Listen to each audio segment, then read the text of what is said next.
Jamen, hej så. Ved du hvad, jeg har kommet til at spille vand på min computer derhjemme i går. Drengene de flyver og så rundt derhjemme, og ja, så sker uheldet lige pludselig bare, at der kommer vand i computer, og den virker bare ikke. Jeg har brug for en ny.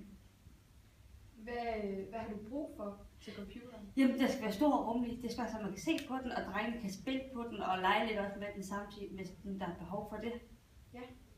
Jamen, vi har de 2 store modeller her.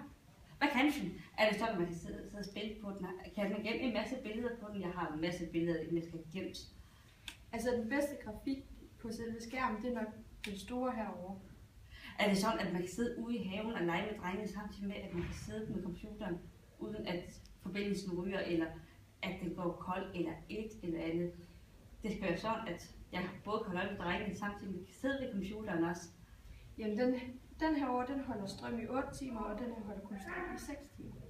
Jamen, hvad så med... Kan jeg have trådløs internet på den?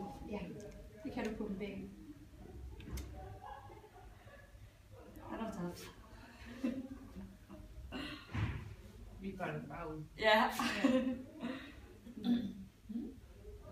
Og det, jeg har lige tabt lige nu.